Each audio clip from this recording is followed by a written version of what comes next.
itu sendiri sering kita dengar dari misalkan contohnya sebuah lonceng atau dari sebuah drum, gitar, atau dari gong, piano, kemudian angklung, ada suling, trompet, biola, dan lain sebagainya.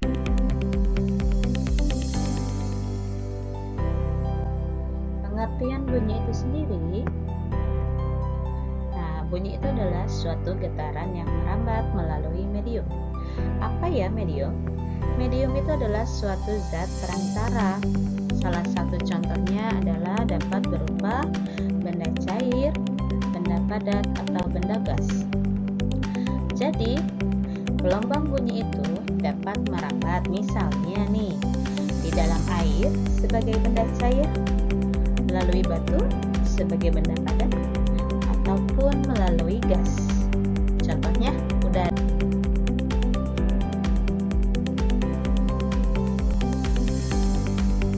Sumber bunyi itu sendiri adalah suatu benda-benda yang bergetar dan menghasilkan bunyi.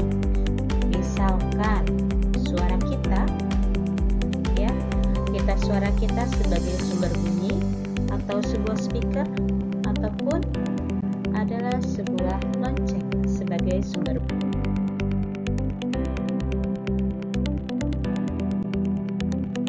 Sifat-sifat bunyi itu sendiri, yang pertama, bunyi itu dapat merambat melalui benda padat. Yang kedua, merambat melalui benda cair. Dan yang ketiga, merambat melalui benda gas.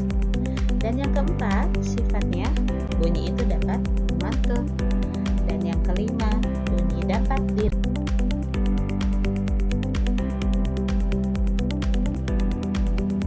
Contoh dalam kehidupan sehari-hari. Pernahkah kalian melakukan hal seperti yang ada di gambar? Ya, kita menghubungkan dua buah kaleng menggunakan tali. Maka, suara akan terdengar dari kaleng satu ke kaleng yang kedua jika talinya kita tegakkan. Nah, tali merupakan salah satu benda padat yang dapat merambatkan sebuah bunyi.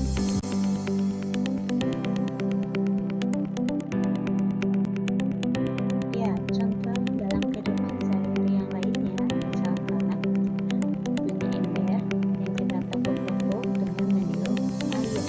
Kita dengarkan dari sebuah corong, maka bunyi dari ember tersebut akan terdengar. Ataupun misalkan suara azan dari masjid, ini merupakan contoh bahwa bunyi dapat merambat melalui udara.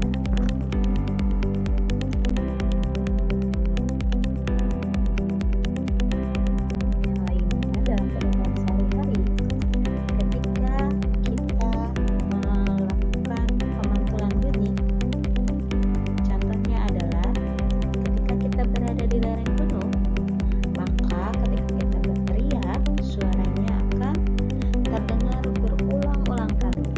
Ini adalah salah satu contoh bunyi dapat dipantulkan. Ataupun bunyi dapat diredam atau diserap.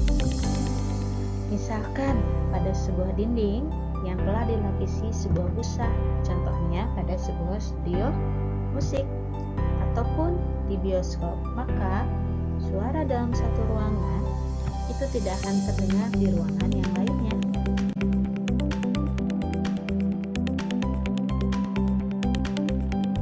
Contoh-contoh benda yang dapat menyerap dan memantulkan bunyi. Ini salah satu contoh dari benda menyerap bunyi. Apa saja? Di sini ada busa, ada bantal, ada karpet.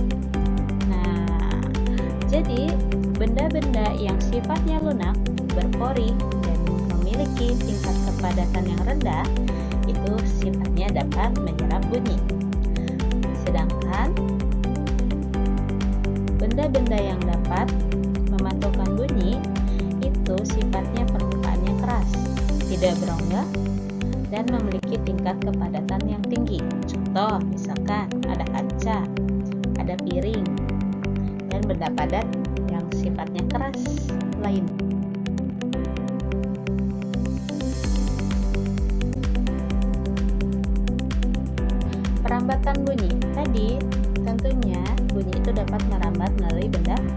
padat, cair, dan gas. Padatnya misalkan batu, cairnya misalkan air, gasnya misalkan udara.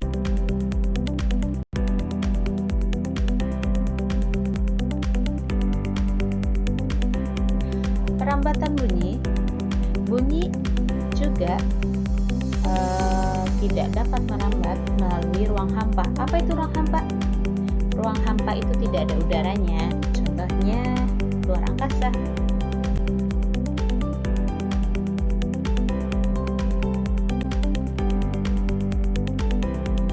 Nah, berikut setelah kalian menyimak penjelasan dari Ibu Guru, ada tugas nih.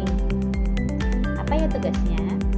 Nah, tugasnya adalah membunyikan berbagai jenis barang seperti botol, punya botol ya di rumah ya, sendok, ember, dan tutup panci.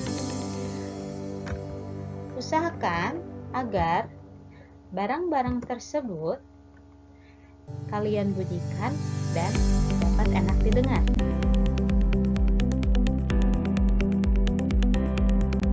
Bunyikan barang-barang tersebut. Nah, coba analisis ya. Kenapa ada barang-barang atau benda-benda yang enak didengar dan juga ada barang-barang yang juga tidak enak didengar ketika dibunyikan. Coba dianalisis ya.